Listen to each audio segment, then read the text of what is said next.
Hello, everybody. If you have been following us, doing the 27 plot point outline breakdown of each specific plot point, today we are officially on plot point 26. That's right.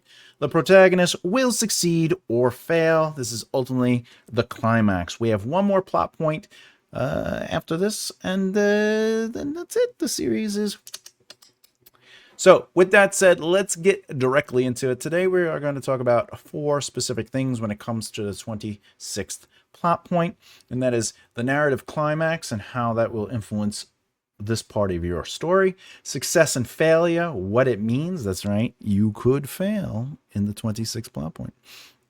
And ultimately, that we've reached the peak. And did you know genres and their endings are important as well? Well, let's get to the first thing, which is ultimately the narrative climax. So the narrative climax, as you can see, this plot point is the middle of section 9 and the end of the final battle. It's here where the central conflict is concluded and resolved. That's right. But more importantly, the narrative as a whole isn't resolved just yet. That happens in plot point 27. But like all central conflicts, the actual problem or disruption of the world began in plot point 2, disrupting the protagonist's ordinary world, and ends in plot point 26, where the protagonist wins or loses based on the narrative thread of where it all began. But yes, did you know that? The protagonist could win or lose. That's right. This is the protagonist's ultimate battle for growth. Whether the struggle is a massive physical battle, which it doesn't have to be. It doesn't have to be a physical battle.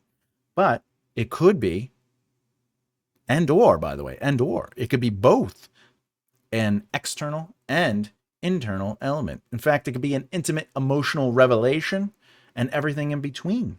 The protagonist must either succeed or fail against the antagonist's force, whether it is physical or external. And I will say that a win is not guaranteed, and know that you can use that to your advantage to elevate your narrative.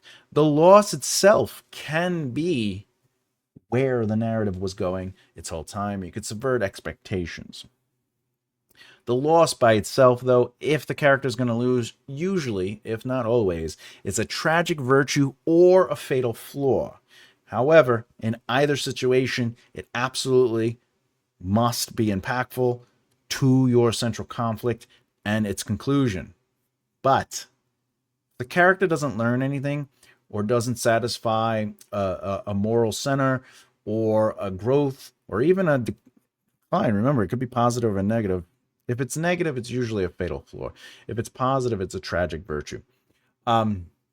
Gladiator, we'll talk about that in a minute, but Gladiator is an example of a tragic virtue. Technically, they lose, but they win morally. Ultimately, plot point 26 closes the central conflict. This is where the highest stakes of your narrative are basically finished. All right? And we're going to talk about that as well. Let's get into success or failure. So, being that this is the climax of your story, it's the highest point. It doesn't have to be a traditional Hollywood happy ending, nor does it have to be a neat victory to satisfy audiences. That you don't have to always end with victory or a happily ever after. Unless it's a romance, then you have to. Consequence is the name of the game, and win or lose, it happens. As long as it feels entirely earned, then the ending is what it's going to be. So whether your narrative is leading to the loss or the victory, follow the seeds. Allow it to grow into what it needs to be. The point is that plot point 26 is where you must serve the narrative ultimately. Your job as a writer is to always serve the narrative. And if the narrative is leading towards or would benefit from a loss, then do it. So, being that you must serve the narrative, you've been building up to this point. All right. And it's going to reach an emotional status quo or an emotional status peak or a structural status peak, or ultimately something is going to happen where the characters have reached this point where they will win or lose. And the best part about being a writer is you could always change your mind. But if you see the dominoes falling into a position that best serves your narrative, maybe a loss is better than a victory. So whether it's an absolute success or a deeply tragic failure, your protagonist can win completely, which is absolutely fine, lose everything, which is also absolutely fine, or experience a Pyrrhic victory, where the cost of winning is their own destruction. Basically, they won the battle, but they lost the war. A Pyrrhic victory is where they win the big thing, but they lose the war. And that would be Gladiator. Gladiator is for sure that situation.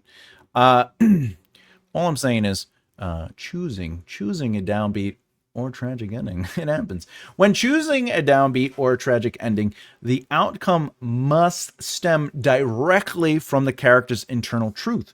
Because honestly, if you have Bob get the sword of Bloop Bloop, climb the mountaintop, and see the antagonist dragon, Jim, and then Bob slips on a rock and falls to his death before even reaching Jim, no reader will ever buy your book. At least the next one. They'd be like, what just happened? I mean, they might, because that's kind of funny. Like if Bob was like, I see you, Jim, and I will destroy. Like that's kind of funny. But 120,000 word epic fantasy or even an 80,000 word romance,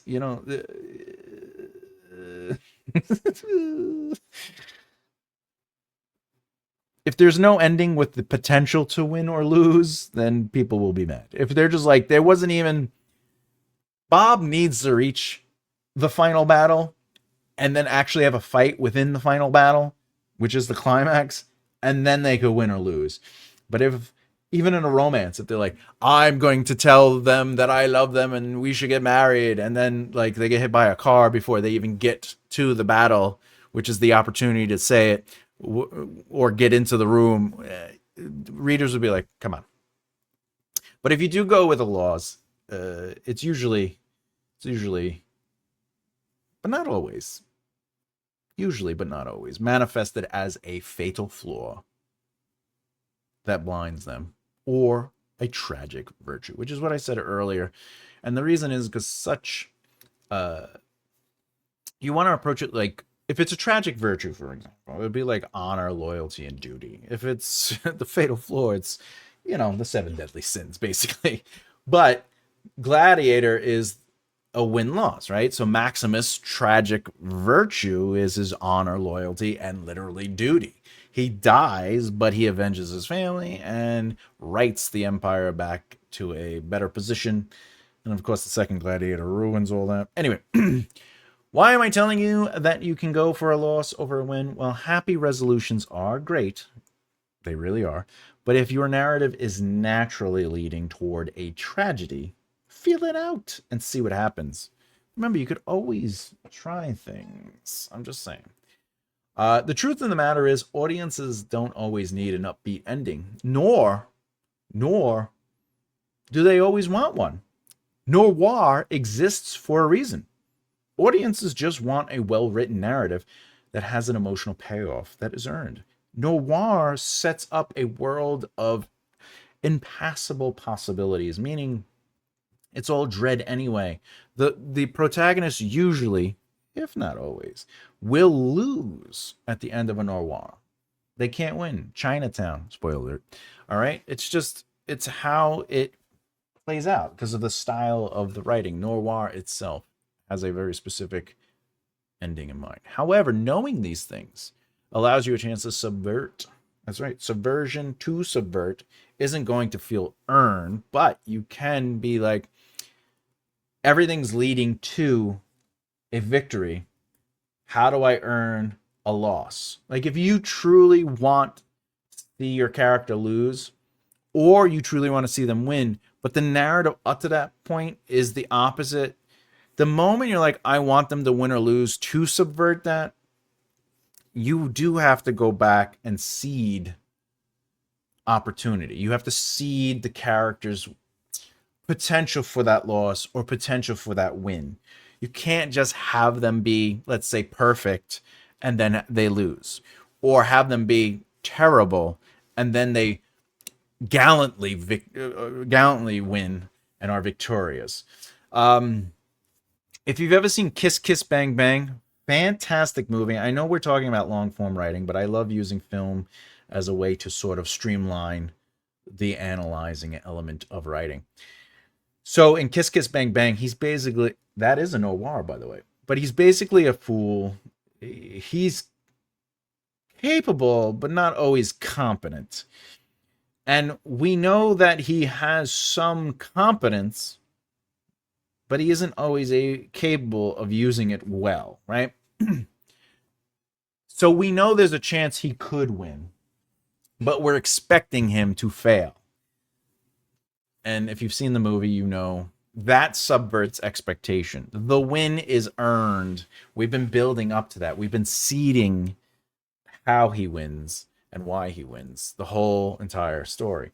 So it's good to be like, hey, I definitely want to showcase victory as a potential, but I'm going to make them lose. But if you're trying to if you're trying subversion to subvert, it might not feel well earned. It might feel, I mean, it's funny for us writers. We're like, hey, they got all the way up to the mountain and then fell off. Like, that's also funny. But the reader doesn't necessarily like that. They want to be able to go back and be like, okay, this makes logical sense. I feel like I can accept this, whether it's a win or a loss. Of course, though, if you're going with a victory, and there's nothing wrong with a good old-fashioned victory, trust me, you have to make sure you set up and define what winning looks like. If the reader doesn't know what a true win looks like, the final climax might not hit as hard, because they'll just be like, did they win? Did they lose? You want it to be solidified. Basically, you have to make sure the outcome directly honors the final promises, character arcs, please. Make sure the character arcs are there, and internal logic you establish throughout the earlier acts of your narrative. So ultimately, trust the narrative's design. Allow consequences to fall naturally, and let your character's truth guide the ultimate destination of your entire narrative journey. You want those elements to be playing logically and narratively. All right. 3 of 4. We're almost done. We've reached the peak, and while the previous plot point 25, was responsible for establishing the initial context, because it's the start of the final battle, it does create the baseline conditions and immediate stakes of that final battle. This specific structural plot point is designed to aggressively push back against that setup. That's right. This is the hardest part for the protagonist. If it's a romance or not, this is the part that's going to be the most difficult. And the reason is because it is the climax. Sure, you are allowed to have the protagonist literally work for it. Don't just hand it to them. People get mad. Your central conflict has ultimately officially reached its absolute narrative peak, and it should feel that way on the page. The purpose of plot point 26 is to force a definitive answer to the core dramatic question of your entire book. Can the protagonist actually win? Can they achieve their objective? Are they willing to face death, failure, or throw it all to the wind to win and become victorious? In other words, something happened in plot point 2 and it disrupted the ordinary world, and in an effort to actually accept, fix, or ignore what happens in plot point 2, they made things worse in the midpoint conflict of plot point 14. Why?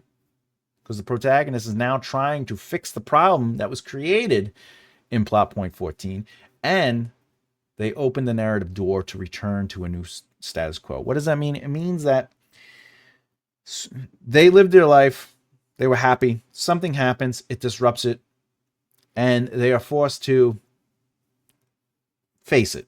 And they're going to either accept it, try to fix it, or ignore it. Whatever choice they make is going to lead them to the end of Act 1, and they're going to have a plot twist or pinch influence the way they move into the new world, which is ultimately stepping into the circumstances of whatever that inciting incident was suggesting. They become the thing. They're on their journey, right? So Act 1 of Lord of the Rings is, we have a ring, we have to destroy the ring. What do? Let's go on a journey.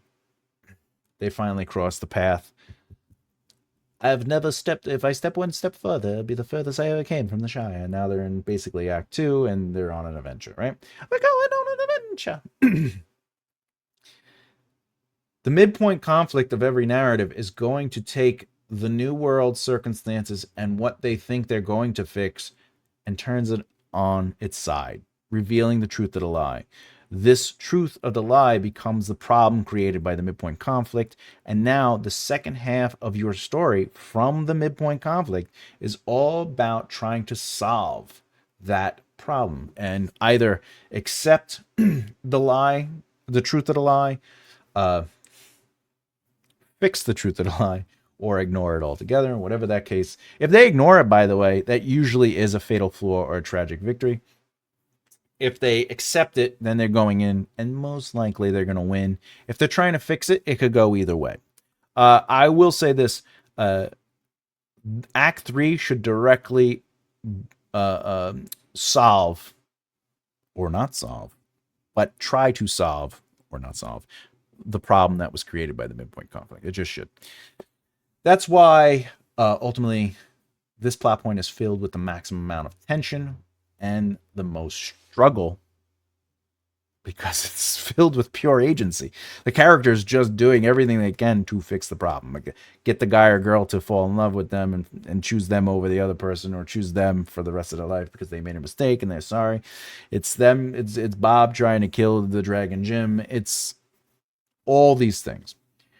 As a piece of direct advice, though, you must use this plot point to deliberately elevate the stakes beyond what was initially anticipated by the reader. Don't let the confrontation cost... Let me put it this way. Don't let the confrontation cost the momentum of the previous pages. Instead, introduce an intense pressure or direct opposition that threatens to completely dismantle the protagonist's plan. They're going in, they're ready to win, but you want to make it hard. You don't want to make it easy. And I will say this, yes, even a romance, okay? Though remember, every plot point is relative to the narrative you're telling, but my point still stands. This is the moment the narrative itself forces the protagonist to use everything they've learned throughout their journey to be pushed to the absolute limit. That's right. Act 3 is, especially the final battle and the climax, they're usually going to use what they learned on their way. The relationships they built, the connections, the tools, the trades, the magic, whatever the case is. So every sentence in plot point 26, let's be honest, every sentence in Act 3, but every sentence in plot point 26, every sentence, paragraph, and page must be working towards a decisive resolution, leaving no room for secondary subplots or side quests. Everything needs to be focused on the climax and defeating the climax, because this is the final battle and therefore must end cleanly with this plot point, bringing the central conflict, external or internal, to an absolute conclusion.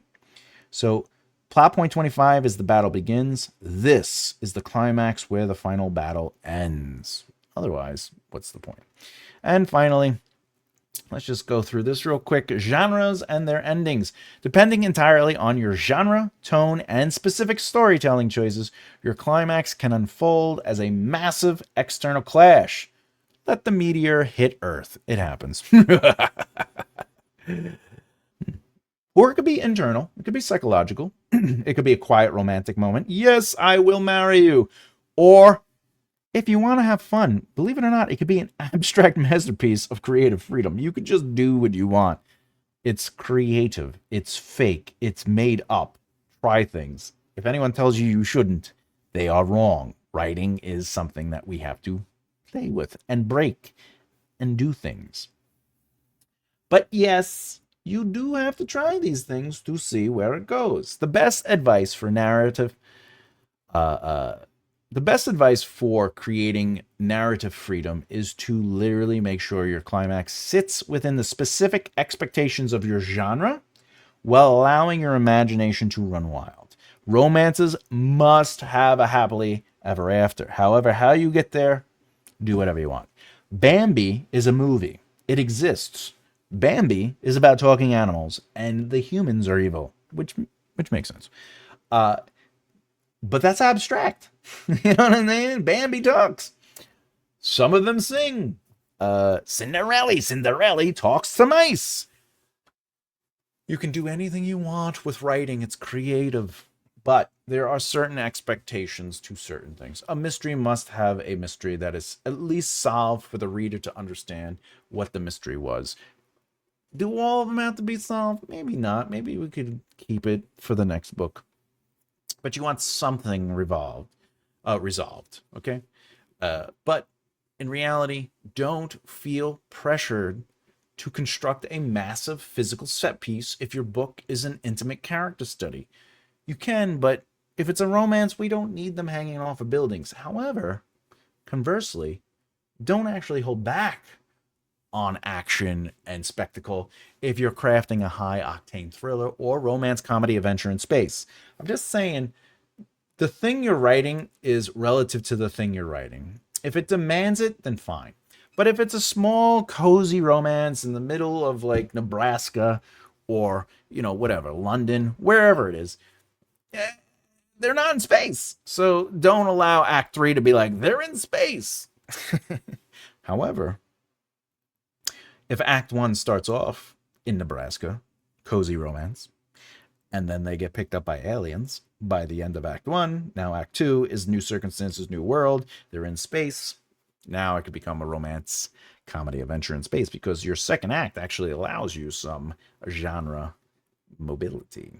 My point is narrative relativity. Plot point 26. The success of your 26 plot point completely relies on relativity. It simply needs to match the scope, tone, and scale of the journey that preceded it. Which means at the end of the day, trust your creative voice, reject predictable tropes. However, some tropes are great, especially if we subvert them. And you want to make sure that the climax is a craft of entirely motivated circumstances, meaning that the characters and the narrative itself lead to this thing and become the thing that you need it to be. With that said, if you haven't done, as always, if you want to learn more about writing, please subscribe to my channel and hit that bell icon so you don't miss out. Feel free to check out my other writing advice videos as well. Just saying. That's it. If you have any questions about the lesson or writing in general or your book, you want me to do a video for you, you could always ask. You could always ask. Maybe I'll do it. You never know. Let me fix that for you. Okay. That was annoying me. I don't know if it was annoying you. Anyway, let me know in the comments below if you need advice on what we talked about in this video. If you've watched other videos and you want me to do another video to expand on that information, please let me know. If there's a video specifically you want me to do about writing in general or your book, you have a question about your book, you can leave comments. Feel free. Feel free. Also, Thomas J. Bellezza, The Right Mindset. Big right up here.com. Before we go, I just got to say a few things. And this is pre-recorded because it's the spiel. I'll be right back. Bloop that beard and bloop that like button. Yep, every like, comment, and share tells the YouTube algorithm that you're enjoying this channel and want to see more of it. And if the algorithm knows you like this channel, it'll keep you up to date on when my videos are out. But it'll also tell you when my lives are going. That's right. I do lives every Saturday and Sunday. Saturdays are always real-time writing examples, and Sundays are the Write a Book With Me series from concept to completion. It's a lot of fun, and I'm a developmental editor and a writing coach, so if you have questions, you can ask them in real time. I do the lives for you as an opportunity for you to have a free resource to ask questions. If you didn't know, I also have books available. That's right. I have a book on outlining, but if you're a pantser, the first half of this book is dedicated to understanding narrative movement, flow, and just narrative overall. The outliner in you, or outliners out there, the second half is focused on the 27 plot point outline, which is my channel's specialty. Also, I have Death of a King. This is my epic fantasy, book 1 of 5. It is only available on Patreon and Substack. Patreon is the scribe tier. Substack, you just join and you could read the books. I release the chapters once a week. I'm already ahead by a lot. But when you get the chapters, it's the release of the 0th, 1st, and 3rd drafts before the polish. The whole point of this series is to show you the process behind the writing so you can watch it evolve and elevate, and I explain my choices and behaviors as a writer. Then I give you an educational understanding of why I did what I did to help you with your own writing. Also, this is a noir book. This is not the cover of the book, it's just there for the image, but I do look nice with the hat on. This book is also available on Patreon and Substack. However, I will say it's only the 0th draft, but I still explain my process and then give educational feedback to help you with your writing. If you didn't know, I have this book. If you're a writer or you just want to be successful in general in the entertainment industry, including being a writer, this is the foundation for longevity. Book 1 of 5. Speaking of, book 2, Finding Solutions with Talent, is the second book in the series. It continues to add to the evolution of the education. It's a fun series. It basically is, if you hired me as a consultant, this is the stuff I would teach you. Boom! Oh, by the way, if you didn't know, I have a YouTube membership. You'll get a growing narrative course called How to Write a Narrative. It's a weekly course I publish on Thursdays, and I break down the writing process of writing out your narrative. It's a full masterclass. The goal is to get it to 25 videos. I'm flying through it. I'm adding them every day. Once that's done, I'm going to start a new masterclass. If you're already a member, you'll be able to get it. P.S. If you're on Patreon or Substack and you are a member there, you too can get the How to Write a Narrative course. It's there. It's there. And finally, I'm uploading stuff. That's right, I'm uploading downloadables. The first of many is this one, the 27 plot point outline quick reference sheet. The link is available in the comments and description below. Don't worry, if you're a member on Patreon or Substack or even YouTube memberships, the downloads will be available for you. Other than that, now back to you, Thomas J. Bellezza. Boom! I'm glad I could help you. Save that breath. Thank you, pre-recorded Thomas J. Bellezza. Fantastic. You look great as always. Love the beard. I'm Thomas J. Bellezza, and as always, keep developing the right mindset. I'll see you next time. Thanks for sticking around for the ads. All right. By the way, much love.